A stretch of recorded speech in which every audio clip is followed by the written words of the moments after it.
our God of the Bible, of the universe, does give us external signs, especially when you're growing a relationship with Him. And I'm about to prove that to you today with a short story of mine. I've been getting a lot of signs from God, and I've been sharing my experiences here. Ever since I accepted Christ last year, I've been getting so many signs from Him because of my curiosity for Him.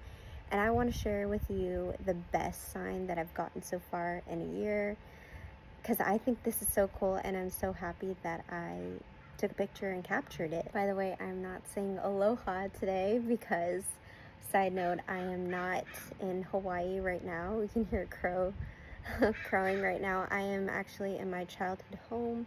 My dad just sold my childhood home last month, and I'm getting it's bittersweet. This is my home. I've lived here. I pretty much grew up here. I am born and raised in Silicon Valley in California, San Jose, Santa Clara County, but I've been living in Hawaii for the last 8 years. But I come to visit my dad every so often, like a couple times a year, back to California. So yeah, no aloha today, but back to my story.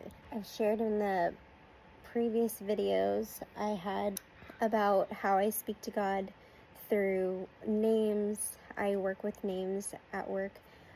At Costco, I work in the food court, and we hang up pizza orders with people's names on it, of course. We hang them up, and so this story revolves around that. I did watch in the beginning of this year a video I found off of TikTok of people talking about how coded the Bible is, so much so that even the names point to a biblical prophecy. I'll insert a picture up here of the names in Genesis. Like, all these Hebrew names actually mean and translate to things. There's a hidden prophecy in Genesis with all the genealogy of names. It points to Jesus's death and resurrection, which is super cool. So because of that, I think the Holy Spirit reminded me of watching that video. The Holy Spirit basically gave me the idea to start writing names down when I'm at work to see what God is saying to me today or that day. And I write these names in the order of when I just so happen to glance and notice them. So I've been doing that for a couple months. I one day was feeling so stressed out and overwhelmed about something, things that are happening in my life, circumstances, just I don't know, not going my way, looking terrible. And I was praying to God about it in my head, and I actually was sent to cut pizza. I was expediting. Expediting is when you cut pizza and box it, and you do it really fast. We just call it expediting when you're in food court. But anyway, so as an expediter, I get to see all the name tags of all the pizza orders that are hung up, so I can box them and prepare them to be ready to order to give out to people that have paid for the pizza already. And I usually talk to, lately I've been talking, because Christianity is still new to me. I've been a Christian for a whole year, a little over a year now.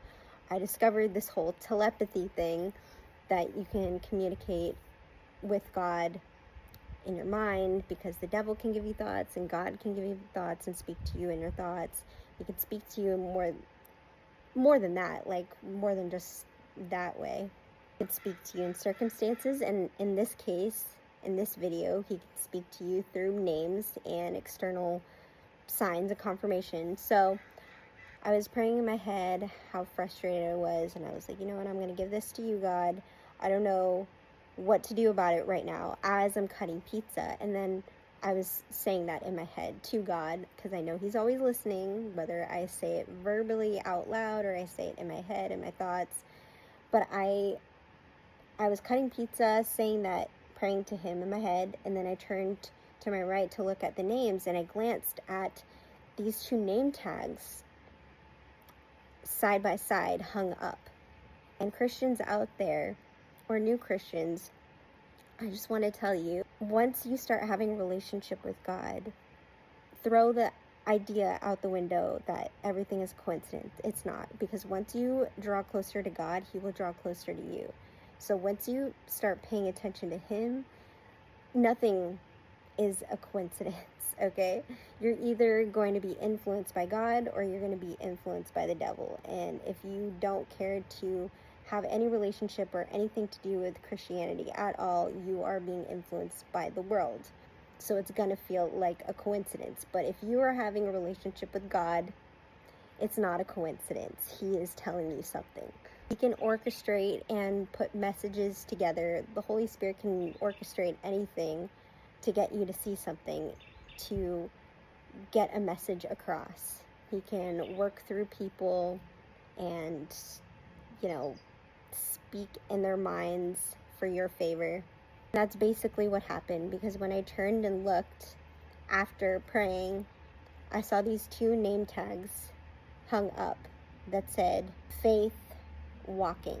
Actually, it was Faith crossed out and it had Thomas on it. And I immediately thought, and I know it's the Holy Spirit saying to me, don't be a doubting Thomas, Cassandra. Walk by faith instead. And I knew, because being a Christian, I remember the verse about walk by faith, not by sight, because everything that revolves around God looks terrible in the beginning, but leads to prosperity in the end. Everything is a blessing in disguise when it comes to God, pretty much. That is why we don't want to listen to God initially. We end up looking towards and focusing on the demons and the devil's thoughts, because it sounds great. It always sounds great in the beginning. Sin is always great and awesome, looks great and is great in the beginning, but it leads to death and destruction. It leads to just terrible things. Just like a scam. It's a scam. Everything with the devil is a counterfeit of what God does. So what are the odds that these 2 name tags are hung up next to each other? Crazy, right? Even told my coworker too, look, isn't the name Thomas biblical? I was showing her these 2 name tags hung up right next to each other, side by side. I was telling her, look, this is a sign from God, straight from God. And she's like, yeah, that Thomas is biblical. Doubting Thomas is biblical, because if you know, after Jesus died and resurrected, he came to visit all his disciples, and Thomas, it's a saying, doubting Thomas, because Thomas was very skeptical. He didn't believe that Jesus really died and came back to life. So I guess he took his hand, Jesus took his hand and stuck it under his rib to show him, oh yeah, these are the slashes from the day that actually happened. These are the holes in my hands. I was crucified. But I knew for sure that day God was telling me, Cassandra, you need to learn to walk by faith, not by sight. Don't be a doubting Thomas, okay? Trust and have faith in me. The coolest sign ever, and I'm so glad I captured it. But anyways, I hope this blesses you and encourages you to talk to God more and have more of a relationship with him and trust him more.